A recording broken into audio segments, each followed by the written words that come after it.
Radhe Radhe everyone. Pride সাহিত্য YouTube চ্যানেলে তোমাদের স্বাগত জানাই। নতুন গল্প, সাদা অ্যাপ্রনের আড়ালে প্রেম। তো চলো বেশি কথা না বলে গল্প শুরু করা যাক। প্রথম দিন, প্রথম দৃষ্টি। আমি তখন শহরের সবচেয়ে ব্যস্ত সরকারি হাসপাতালে নতুন জয়েন করেছি। রেসিডেন্সি শেষ, সামনে লম্বা পথ, নিজের পরিচয় তৈরি করার এক তীব্র তাগিদ ছিল ভেতরে। প্রথম দিন সকালবেলা ওয়ার্ড রাউন্ডে তাকে দেখি।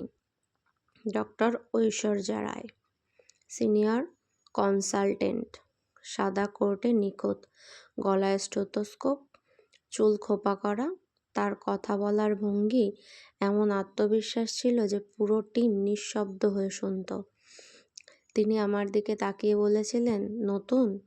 আমি মাথা নেড়ে বললাম, আমি ডক্টর নীলা সেন, নিউরোমেডিসিন। তিনি হাত বাড়িয়ে বললেন, স্বাগতম। এখানে শুধু রোগী না, নিজেদের সঙ্গেও লড়তে হয়। কেন জানি না সেই কথাটা আমার মনে গেঁথে গিয়েছিল।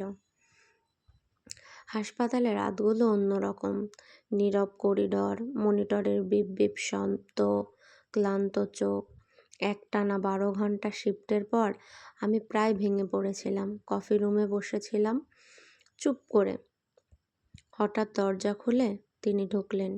2 কাপ কফি এনে আমার সামনে রেখে বললেন, ক্লান্তি লুকাতে শিখে গেছো, কিন্তু চোখ সব বলে দেয়। আমি একটু হেসেছিলাম, কিন্তু চোখ ভিজে উঠেছিল। তিনি খুব স্বাভাবিক ভঙ্গিতে বললেন, ডাক্তাররাও মানুষ নীলা, এটা ভুলে যেও না। সেদিন প্রথম বুঝলাম আমি তার সামনে দুর্বল হতে পারি। দিন যেতে লাগলো। কাজের ফাঁকে ছোট ছোট কথা, রিপোর্ট নিয়ে আলোচনা, অপারেশনের আগে চুপচাপ দাঁড়িয়ে থাকা। কিন্তু কখন যে তার উপস্থিতি আলাদা হয়ে উঠল বুঝিনি। তিনি করিডোর দিয়ে হাঁটলে আমার চোখ নিচ থেকেই তাকে খুঁজে নিত। মিটিংয়ে তার কণ্ঠ শুনলেই বুকের ভেতর হালকা কাঁপুনি হতো। আমি নিজেকে বোঝাতাম এটা শুধু শ্রদ্ধা, কিন্তু রাতে ঘুমাতে গেলে তার হাসিটাই মনে পড়তো। একদিন সাহস করে নিজেকে প্রশ্ন করলাম, আমি কি প্রেমে পড়েছি? উত্তরটা ভয় পাইয়ে দিয়েছিল। এক সন্ধ্যায় কনফারেন্স রুমে আমরা দুজন দেরি করেছিলাম। বাইরে বৃষ্টি। তিনি ফাইল গুছিয়ে হঠাৎ বললেন, তুমি আমাকে এড়িয়ে যাচ্ছ কেন? আমি চমকে উঠলাম, না তো। তিনি এগিয়ে এসে খুব শান্ত গলায় বললেন, তুমি চোখে চোখ রাখছো না। আমার গলা শুকিয়ে গেল। অবশেষে বলেই ফেললাম, কারণ আমি আপনাকে অন্যভাবে ভাবছি, আর সেটা ঠিক কিনা জানি না। কয়েক সেকেন্ড নিস্তব্ধতা। তারপর তিনি বললেন, আমি ভেবেছিলাম শুধু আমি এই ভুলটা করছি। আমার হৃদস্পন্দন থেমে গিয়েছিল যেন। তিনি বললেন, আমরা দুইজনই প্রাপ্তবয়স্ক, কিন্তু আমাদের পেশা, আমাদের দায়িত্ব, সব কিছু মাথায় রাখতে হবে। আমি ফিসফিস করে বললাম, আমি পালাতে চাই না। সে উত্তর দিল, আমিও না। হাসপাতালের বাইরে প্রথম দেখা হয়েছিল, এক শান্ত রেস্টুরেন্টে।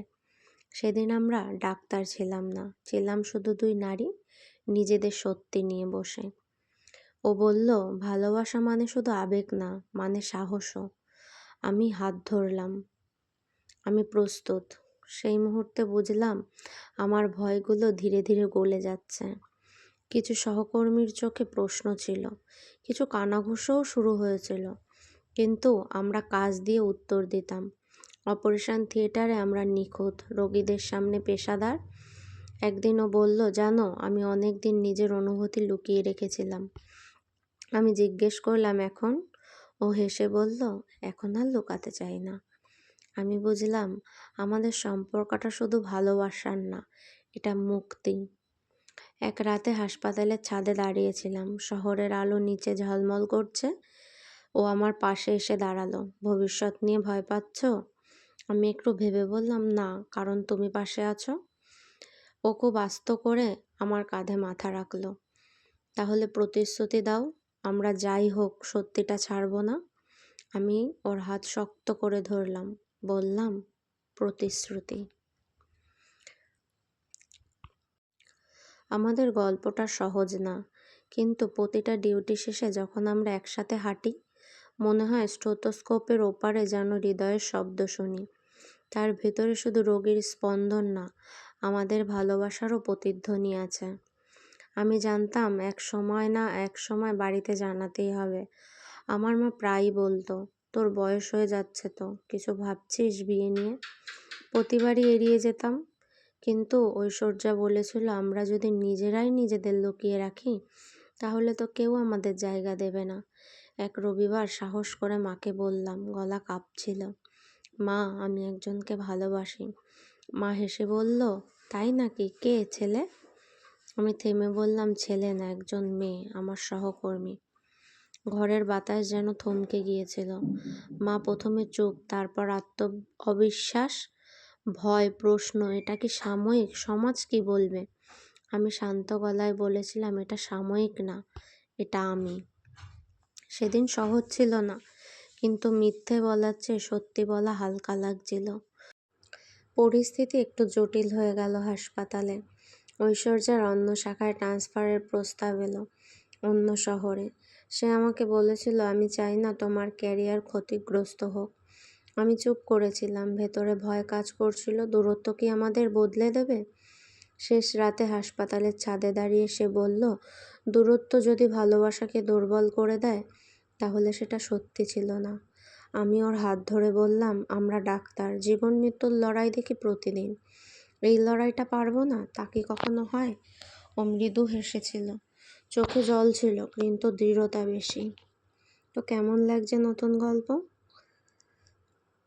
ভালো লাগলে লাইক, কমেন্ট এবং শেয়ার করে দিও, সাথে একটু সাবস্ক্রাইবও করো। তো এমন সুন্দর সুন্দর ভালো ভালো গল্প পেতে রাইট সাহিত্য ইউটিউব চ্যানেলকে সাবস্ক্রাইব করতে হবে। তো পার্ট 2 এর জন্য অপেক্ষা করো, খুব তাড়াতাড়ি আসবে। ততক্ষণের জন্য সবাই খুব ভালো থেকো, সুস্থ থেকো। রাধে রাধে।